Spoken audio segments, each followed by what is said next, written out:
Before we get into today's edition of Just the Truth, let me tell you about the latest special from Mike Lindell at MyPillow. The standard MyPillow, normally $49.98 for a limited time only, just $14.88 with promo code Joey. Go to MyPillow.com, click on the radio listener specials, and see all the specials. There's a limited quantity of just 10 at this special price. That's $14.88 with promo code Joey. Thanks for joining me in the PhD Weight Loss Studio. To lose weight for the last time, visit myphdweightloss.com.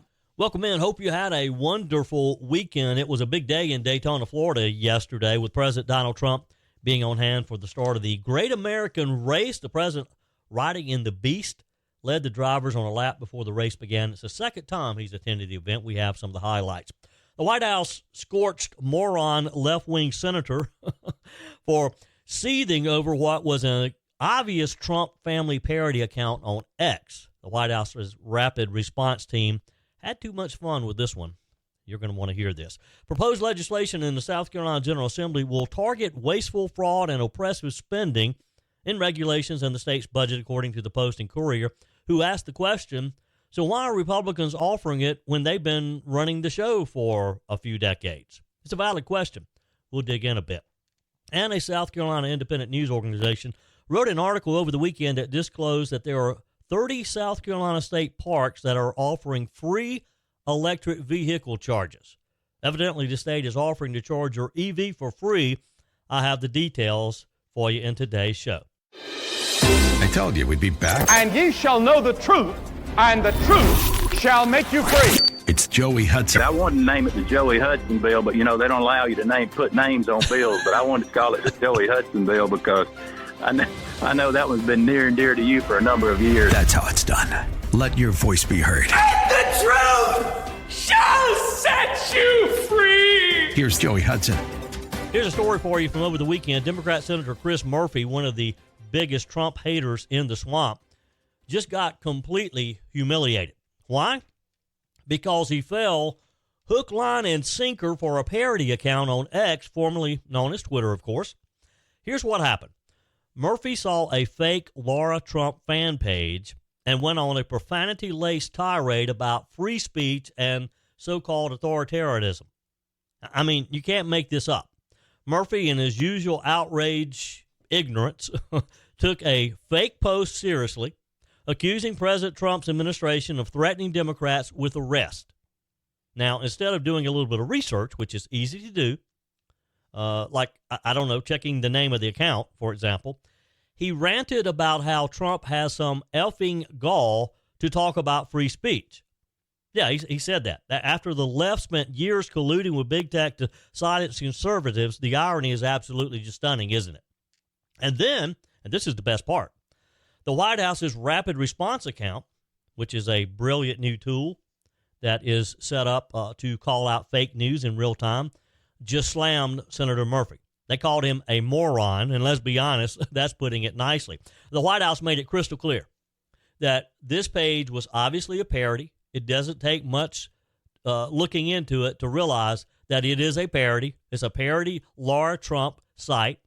Has nothing to do with President Trump, has nothing to do with his family, has nothing to do with Laura Trump or the administration for that matter. But hey, they do support Murphy's right to make a fool of himself in front of the entire country. He does have that freedom. Now, let's talk about what Murphy thought he was responding to. It was a post about border czar Tom Homan, who, by the way, is doing a phenomenal job cleaning up Biden's absolute disaster at the border. Homan rightfully asked if AOC crossed a legal line when the congressman from New York and her team posted a guide instructing illegal immigrants on how to evade law enforcement. We talked about this some last week. The radical left's golden girl is openly helping people break immigration laws, and the Trump administration is simply asking, is this legal? It's a valid question. But instead of engaging in an actual debate, Murphy went off on a fake post from a fan account and then got fact-checked into oblivion with a community note pointing out his mistake. And here's the bigger picture. This is exactly what we're up against. This is what President Trump is up against. This is what his entire administration is up against. The left desperately wants to control the narrative. They spread misinformation. They get duped by hoaxes. They're too lazy to really check this for themselves. And then they double down when they're exposed. And that's exactly what happened to Senator Chris Murphy. The White House is not going to have this anymore. They're setting the record straight in real time. And honestly, it's about time. It's about time that this takes place. So my message to Senator Chris Murphy, if he happens to be listening today, which I doubt that he is, maybe next time, check your sources before you embarrass yourself again. And to the rest of America, this is why we fact-check the left, because if we don't, they'll keep lying, they'll keep misleading, they'll keep making complete fools of themselves in the process. Maybe we should just let them on the ladder. More great news coming out of the Trump administration's war on government waste. You know, the news that's coming out of Doge is just head-spinning. It's hard to keep up with it. Over the weekend, HUD Secretary Scott Turner was on some of the major news channels, and he announced a brand new Department of Government Efficiency task force to eliminate waste, fraud, and abuse at his agency, HUD. And guess what? They've already recovered billions of misplaced dollars from the Biden administration. Misplaced dollars is the key word there. $1.9 billion in HUD money had been sitting around, lost in the bureaucratic abyss, until Trump's team came in and started cleaning house. What was this money earmarked for? Well, supposedly it was for financial services that were no longer needed. So it's been sitting there. I don't know how long, but it's just sitting there. Nowhere to go. No longer needed. Are you kidding me? This is your taxpayer dollars, money that Biden's administration, quote, misplaced, while hardworking Americans like you and me have struggled during sky-high inflation during the Biden-Harris administration. Thanks to President Trump's leadership, thanks to Elon Musk's Doge team, thanks to HUD Secretary Turner jumping in there from day one, this money is being recovered and redirected. And Secretary Turner is making sure it doesn't happen again.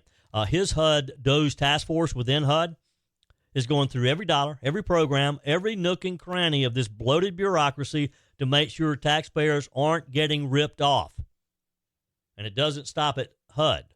Doge is sweeping across the federal government at all levels. So, let's do a quick review. In addition to HUD, EPA Administrator Lee Zeldin, of course, last week canceled 50 million so-called environmental justice grants. Environmental justice grants. What exactly is an environmental justice grant? It was going to a radical left-wing group pushing anti-Israel activism. Did you hear about this one? Let me repeat. Our tax dollars were about to fund an organization that claims, quote, climate justice runs through a free Palestine. A free Palestine. And guess what? The Department of Defense is next.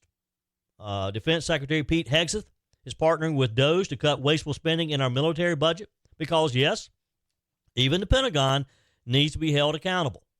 We don't need to do anything that's going to potentially affect our nation's security. But I guarantee you, they can find some money in that Department of Defense budget that probably is wasteful as well. Here's the big picture. This is exactly what President Trump promised in last year's campaign, and this is why we elected him. This is what we signed up for. And I love it how these Democrats are running around screaming and wailing and gnashing their teeth that, you know, this is just going too far and this is not what people wanted. But yes, it is. This is exactly what people wanted. And multiple polls in the past couple of weeks have proven that people are saying, yes, we want these cuts. Yes, we want this waste out of our government. Biden's administration let billions of dollars get lost, mismanaged, or funneled into radical pet projects. Trump's team is finding them, fixing them, and giving the American people the government they deserve, and he's doing it quickly. And the left is panicking. Why? Because when you start exposing waste, you start exposing corruption, you start stepping on toes.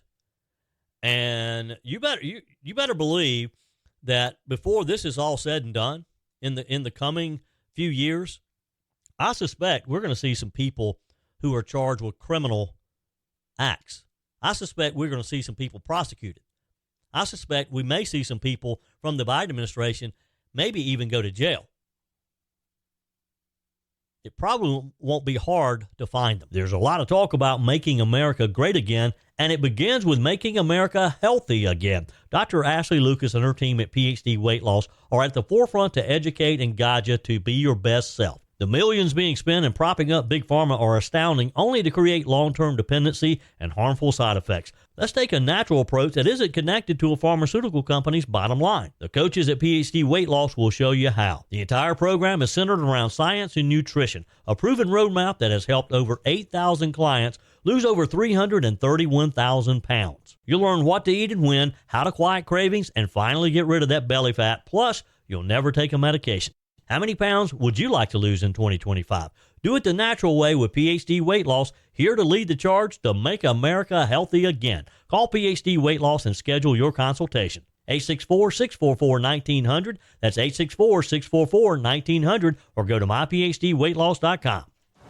We spoke last week about the predicament that Scout Motors in South Carolina finds themselves in. This is the electric vehicle manufacturer that has received a $1 billion+ package of tax incentives from South Carolina to build their plant outside of Columbia. The problem now, South Carolina has a law that says automobiles cannot be sold direct to consumers in the Palmetto State. Manufacturers must sell through local dealers, and this is how it's been done for years. In a lot of cases, these dealerships are local family-run dealers, some for generations. Now, Scout is wanting to change this and is asking the South Carolina legislature to change the law. And if you missed this last week, go back and listen on the podcast or go to my website, joeyhudson.com, and just find that episode. I digress a bit here because that's a whole other issue about whether or not dealers in South Carolina should be protected. The people who are proposing that Scout should be allowed, as well as Tesla and some of these other vehicles that sell direct, that they should be allowed to do that in South Carolina. That's another issue. And again, I talked about it last week. Find that episode, joeyhudson.com. This whole EV issue, though, is intriguing to me. The Biden-Harris administration worked hard for 4 years to try to mandate that you and I would be forced to buy an electric vehicle in the coming years. President Trump is changing that. We're getting back to common sense. We're getting back to let the market do what the market will do. If you want to buy an electric vehicle, wonderful. I'm happy for you. But if I want to keep buying my Chevy Silverado gas-guzzling pickup trucks, I should be allowed to do that as well. And I think that's what President Trump agrees to, believes in as well. But when you look around and you see some of the EV supportive programs that make you just kind of scratch your head, why are we doing that? For example, some of the utility companies have been installing charging stations all around the country and in South Carolina too. Take a look. You'll find them in some very unlikely places. I talked about this over a year ago when I noticed them being built in the small town of Walhalla, South Carolina, a place that I frequent quite often, right off of Main Street there. Now, maybe there's a lot of EVs around Walhalla. I don't know. I don't see them, but maybe there are. And, Joe Biden, in one of his infrastructure fiascos, boondoggles, there was going to be like 1 million EV charging stations around the country. I'm sure that's going to change now. But these couple of charging stations, and I've watched them. I've watched them being put in, and I've watched them since then. Now, obviously, I'm not there every day to watch them, but I have yet to see a single car charging at one of those charging stations since they were installed, let's say, a year and a half ago. But I stumbled across another story this weekend that had me scratching my head again. It was the headlines in the South Carolina Daily Gazette. This is an independent statewide news organization. I hadn't really quite figured out whether they're right, left. They claim to be down the center, that they're a new breed of journalist. The headline was, electric vehicle drivers can charge up for free at 30 of South Carolina's 47 state parks. They wrote, the park charging network is the result of a pair of programs, a partnership between the State Parks Department and the state's utility watchdog that brought chargers to 3 parks in 2020 and 2021. And a larger effort started in late 2022 by Rivian. Rivian is the electric vehicle maker that they installed EV chargers in the parks free of charge, gave them to them, according to Dwayne Parrish, director of the State Department of Parks, Recreation, and Tourism. So Rivian just gave these chargers to the state and even installed them at the parks for them. Park visitors must pay an admission fee to the park, but otherwise the chargers are free to use on a first-come, first-served basis. The state picks up the tab for the electricity cost. The free chargers are part of an effort to increase charging availability in the state. Now, South Carolina remains 31st in the nation and next to last in the Southeast when it comes to the number of fast chargers per capita, according to the most recent report issued by the Southern Alliance for Clean Energy. The stations at South Carolina's parks are powerful enough to add about 25 miles of range per hour of charging, allow people to spend time at the park and return to a charged car. According to the story, most parks have 2 charging spaces, but the busier destinations have 4. The chargers work with all electric vehicles, not just Rivian. However, because the chargers are hardwired into the park's existing power connection, again, the state provides the electricity. There's no charge. So our state budget, our state tax dollars are paying for these chargers to charge the park's visitors' cars. So let's pause there. The hardwired in the park's existing power connection, so the state is paying for the electricity. Who authorized this? Who agreed that the state would just give away free electricity? I would like to be able to go to a state park, spend the day at the state park, and let somebody fill my Chevy Silverado up with gas, wouldn't you? Is anyone going to pay for that? Am I being selfish here? Am I being overreactive? So the state thinks that they got a deal because the auto manufacturer installed the chargers for free as long as the state provides electricity. How long is this going to last? Mr. Parrish says, according to the feedback we hear at our sites, park visitors who use the stations are grateful they're there and they enjoy hiking or taking the scenery in while they charge. Well, I'm sure they're grateful that they're there. Who wouldn't want your car to be charged for free? I'd be grateful too. So how's the program working? Well, there's some great reviews in most cases. Online reviews left on platforms for electric vehicle drivers like PlugShare. Says one person says, awesome, right by the ranger station and boat ramp. Ranger said they're popular. Someone's charging here nearly every day. This was a Ford Lightning truck driver who wrote about this last year while using the charger at Devil's Fork State Park on Lake Jocassee in the upstate of South Carolina. She was one of 21 users to leave a review. Another reviewer said, great that South Carolina State Parks have these, charging overnight after pulling my camper here. I went on a short hike and returned to a fully charged car, a Fiat driver says. Another reviewer says, on a sunny day, you can walk the beach if it's not so nice out. There's also a cute little gift shop, and you get your car charged while you're waiting. Wow. We're now offering electric vehicles free charges. I want my gas. Where do I get my gas? Your comments are welcome on the Furman Ford text line, 864-477-JOEY. That's 864-477-5639. Emails always welcome, joey@joeyhudson.com. On the text line, JR writes, for those who support birthright citizenship, they don't understand the 14th Amendment. It applies specifically to former slaves that were either brought to America or born here, not for the children of illegal aliens. Paul writes, Paul here, root causes. I was a trained root cause investigator for my company up north. Nothing magic, just keep asking why until you can't. Now you're trained. Thank you, Paul. Paul says, real hard. If I could do it, anyone can, except those who are predisposed towards an agenda. Jordan on the MyPillow message line says he has a solution to the problem with federal workers who don't want to show up at their office for work. Here's Jordan. Hey, Joey, it's Jordan from Joanna. I have a perfect solution for the federal employees. Let's just let's pay them based on their work week. If you do not clock in the office and you do not work 40 hours a week, then your pay gets docked. You know, I don't know how much they make per month or whatever, but let's base it off of a regular hourly employee. You know, if I don't show up for work, then I lose part of my pay. Let's do the same thing for them. We will dock your salary if you do not show up for work. Sounds like a win-win to me. You have a good day. God bless America.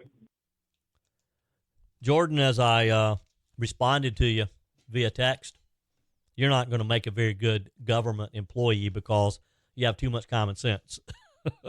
Appreciate the message there. Your messages are welcome as well on the MyPillow message line, 864-477-JOEY, 864-477-5639. And when you go to MyPillow.com, be sure and use promo code Joey. As you all know, Mike Lindell and the MyPillow no longer have the support of their box stores, their brick and mortar stores.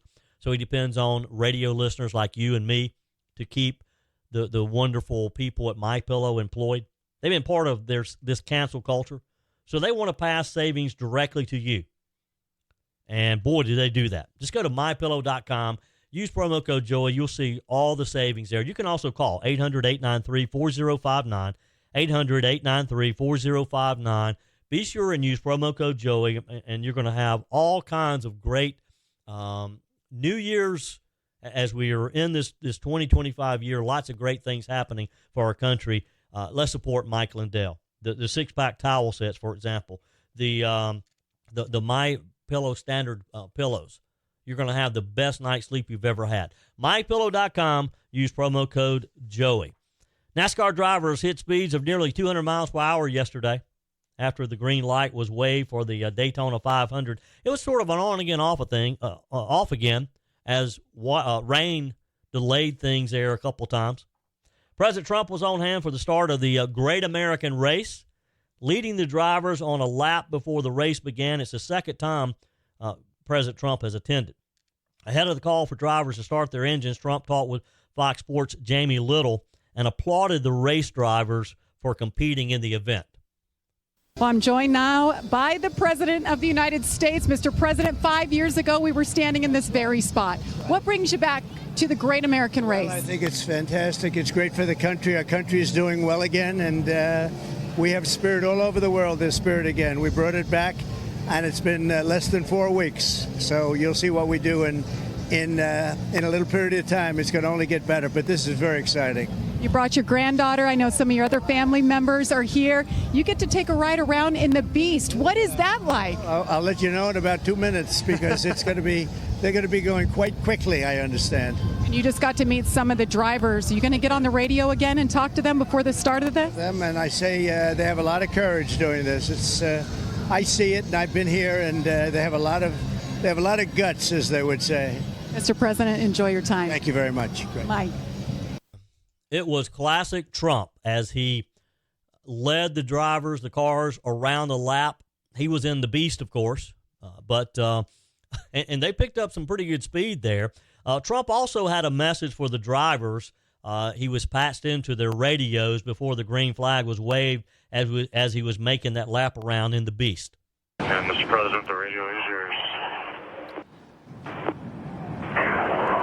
This is your favorite president. I'm a big fan. I am a really big fan of you people that you do this. I don't know, but I just want you to be safe.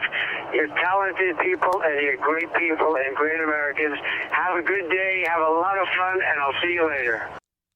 As he arrived at Daytona yesterday, Trump talked about the American spirit in a statement. He said, "This iconic race showcases the fastest, most fearless drivers in motorsports who represents our nation's love of tradition, competition, and automotive innovation." He said the Daytona 500 brings together people from all walks of life, from lifelong racing fans to first-time spectators. They all join in celebrating a shared passion for speed, adrenaline, and the thrill of the race. The president was joined at the track by Eric Trump, Luke Trump, Transportation Secretary Sean Duffy, John Paul Duffy, Patrick Duffy, Interior Secretary Doug Burgum, Kathy Burgum, Senators Todd Young, Ashley Moody, and Representative Jason Smith, Byron Donalds, and others were in the Trump group there. It was great. When he was being interviewed by Fox there beside the track, he had his little young granddaughter there with him as well. You know, we're seeing a lot of these young kids, like Elon Musk's son was with him in the Oval Office the other day, and it really just shows you how family-friendly the Trump administration is. And that's a great look. I love it. I love it. Moving on, Border Czar Tom Holman recalled yesterday on Fox News how he had to educate Democrat New York Representative Alexandria Ocasio-Cortez about the inner workings of border law after her recent public pushback in telling him to learn to read the Constitution. He took us back to 2019 when Holman stopped Ocasio-Cortez's attack against him during a congressional hearing, where he had to inform her that border laws mirrored U.S. laws when you're discussing family separation. Yesterday, on Morning Futures with Maria Bartiromo, the Fox News host asked Mr. Holman for his response to AOC, who had recently posted on X stating that Holman should learn to read and start with the Constitution in response to his Department of Justice warning. Here's the exchange. Well, I mean, look, you've got Alexandria Ocasio-Cortez doing webinars to explain to illegal immigrants how to evade ICE arrests. And then she tweeted out after something you said maybe she's going to be in trouble now. And she says maybe he can learn to read the Constitution would be a good place to start. She's continuing her resist efforts against your efforts, Tom. Look, I forgot more about the Constitution, immigration enforcement as you ever know. I mean, I had to educate her during congressional testimony that entering the country illegally is a crime. So, whatever. But what she needs to do is read the statutes enacted by Congress. Title 8, United States Code 1324, United States. Title 8, United States Code 1324 and 25. That's what she needs to read, because it's illegal to enter this country. It's a crime to enter this country illegally. Not only that, when you harbor and conceal and impede law enforcement, that's a felony. So what she's doing, she says she's educating them as to the constitutional rights, and we all know they got constitutional rights. But what she's really doing, you and I and the rest of the country knows, she's trying to teach them how to evade law enforcement. Now, I just said, well, out of the gate, we're concentrating on public safety threats, national security threats. So she's educating those in the country illegally with a significant criminal conviction, public safety threat. Don't open your door. Don't dot the I's. Here's how you invade law enforcement. Let's hope she's not educating the next person who gets out and murders a young college student in Georgia. I mean, these are bad people we're looking for. So she can call it education all she wants, but we all know it's about evading law enforcement. These people have been ordered removed. The people we're looking for right now have final orders. They're criminals. They're in the country illegally. A judge has ordered them removed. They become a fugitive. And these are the folks she's helping. So I've asked the Department of Justice to look at this. Where is the line on impediment? Where does that fine line so we can instruct ICE officers what they can do when people don't open the doors or try to evade their arrest? So I simply asked DOJ, give me a legal opinion, because every Department of Justice will interpret things differently. What is the legal opinion on impediment? And we'll see what happens.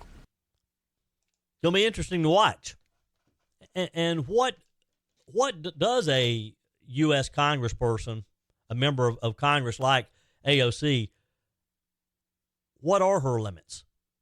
During a July 2019 congressional hearing, they were talking about family separations on the border. That's when Holman and Ocasio-Cortez kind of became sparring partners there, after she attempted to pin him down as the author of the family separation policy memo. Holman quickly clarified that he did not write the policy and reminded the Democrat lawmaker that U.S. citizens are also separated from their children after being arrested, which was a good point. Remember that? AOC didn't have a comeback for that one. Holman went on to warn that Ocasio-Cortez is teaching illegal migrants how to evade law enforcement, adding that he hopes anyone listening to her doesn't end up murdering a young college student in Georgia, of course referring to 22-year-old Georgia nursing student Laken Riley. And the list goes on of people who have been terrorized by these illegals. During a virtual event, Ocasio-Cortez was seen talking with people about knowing their rights when ICE comes around. She was coaching them on how to evade ICE, basically, how to evade being deported. In response, Holman later warned her that he's working with the DOJ to determine whether she legally crossed the line by potentially impeding ICE agents' duties. Now, the Democrat lawmaker is mocking him on X, saying maybe, and she misspelled a lot of the words and all, saying maybe she's going to be in trouble now. Maybe he can learn to read. The Constitution would be a good place to start, she said. Look, I'm going to place my bets on Tom Holman over AOC.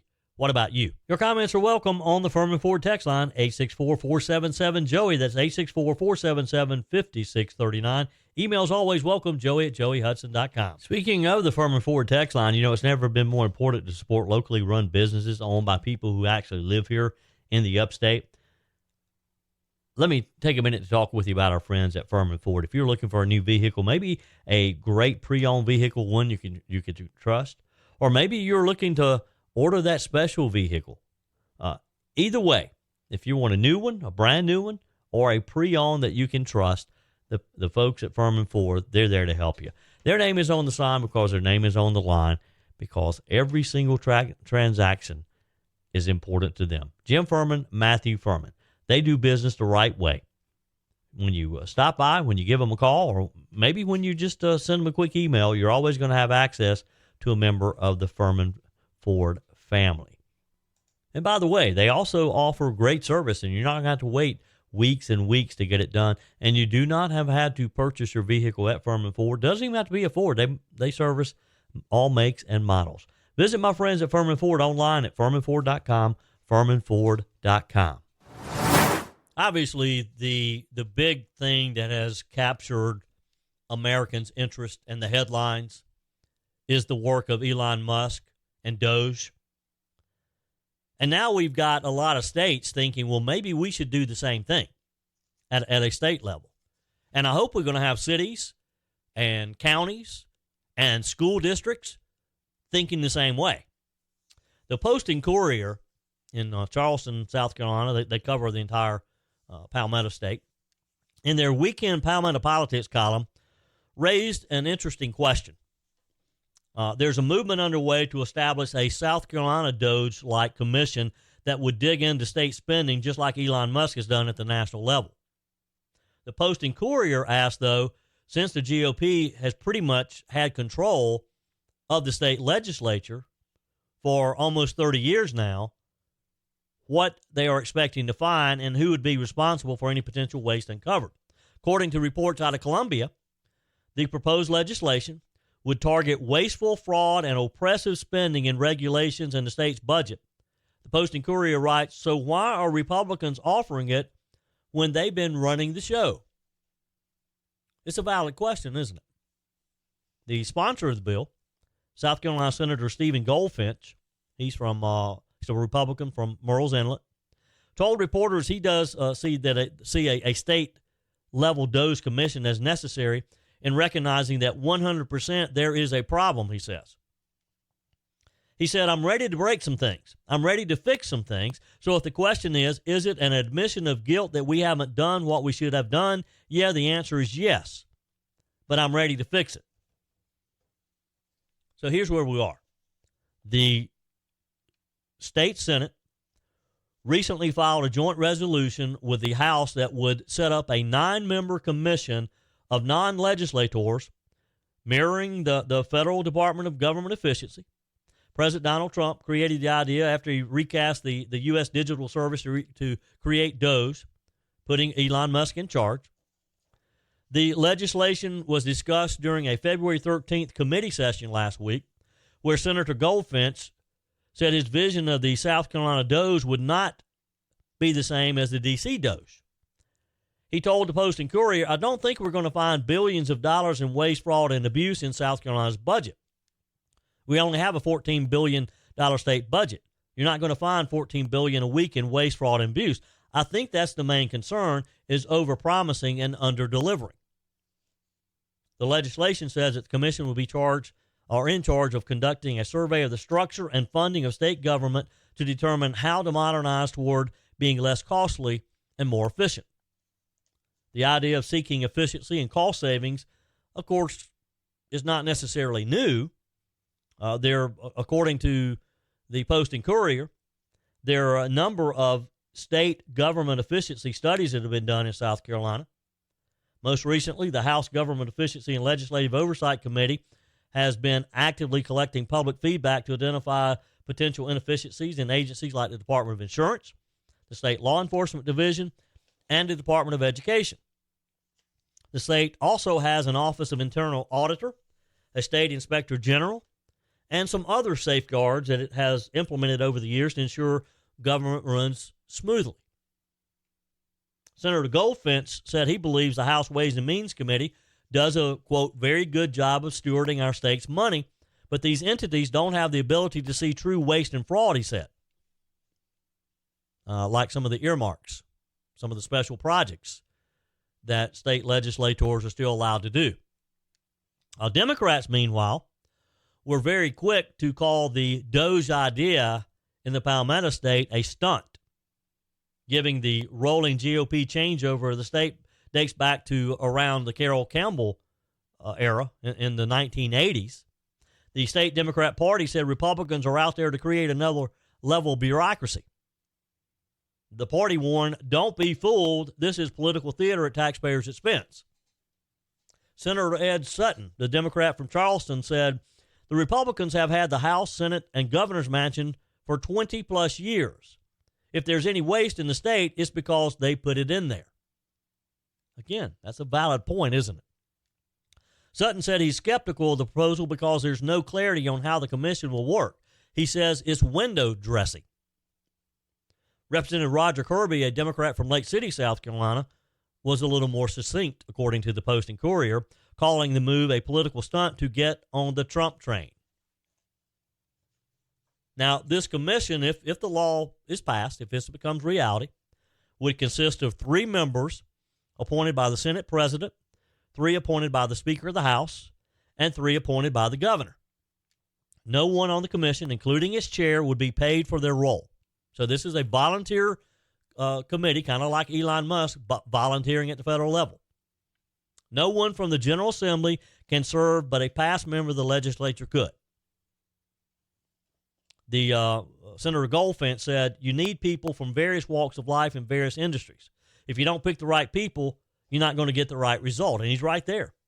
You need to have people who don't have those relationships in government, who aren't afraid to question things that our existing government's doing, or it's not going to be effective, right? The bill's language states that the chair, which is a non-voting member, would be the director of the South Carolina Department of Administration, who is currently Marsha Adams. They could designate someone else if she didn't choose to do so. Goldfinch had floated the idea of Mike Shealy chairing the commission, who has experience as the Senate's budget director and leadership in the Department of Administration as well. Here's a good thing if this takes place, and this is what I like about Doge as well at the federal level. It has a sunset in there. It has an end date. The commission would cease to exist after October of 2026, which is kind of in line with Elon Musk's organization. Goldfinch says 2 years is not enough time to review all the state regulations. If it goes well, he expects the state to reauthorize the program and extend that date. So far, the lawmakers have adopted 2 amendments, primarily just little tweaks here and there. One, change the name of it and that type of thing. But it looks like it's heading in the right direction. And maybe this should be done at all levels of government. Maybe counties should look at doing this. County councils, maybe city councils should be looking at this. Maybe school boards should be looking at this. And I would suggest that you get business owners, you get people in the community who are active and don't mind rolling their sleeves up, spending some time on this, and really digging deep into how money is being spent. And I got a feeling that we could save a lot of money. What do you think? You like the idea? You like where this is headed? Or is this just another, as the Democrats saying, is this window dressing?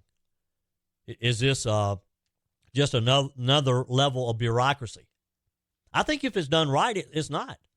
I think if it's done right, you get the right people on there, and that's going to be the key to it, because when you have any kind of committee like this or commission who's appointed by the governor and the legislature, there's a bit of politics in there, because the governor is going to appoint people that probably have contributed to his campaign. Legislature is going to appoint people who have helped them. But we'll see. It's a good start. You agree? That's it for today's edition of Just the Truth. Thanks for joining me in the PhD Weight Loss Studios. To lose weight for the last time, visit myphdweightloss.com. If you haven't joined my mailing list yet, visit my website, joeyhudson.com. Click on the Connect with Joey button so that you can receive our emails and the most up-to-date news. Also, join me on my YouTube channel. Be sure and like, comment, and subscribe. Just search for Joey Hudson. As always, thanks for spending a few minutes of your day with me. Do me a favor and forward this episode to a few friends. Just click on the share button and send to your contacts. We need to build an army of conservatives to win our country back, and we can do that by continuing to share the truth with our friends and family. Keep those comments coming via the Furman Ford text line, 864-477-JOEY. Email to joey@joeyhudson.com, and I love your messages on the MyPillow message line. Again, that's 864-477-JOEY, 864-477-5639. Be sure and take advantage of the MyPillow special, just $14.88 on the standard MyPillows when you use promo code Joey. Order online at mypillow.com or call 800-893-4053. We're back again tomorrow and hope you'll plan to join us. Until then, remember, God's got this. He's still in control.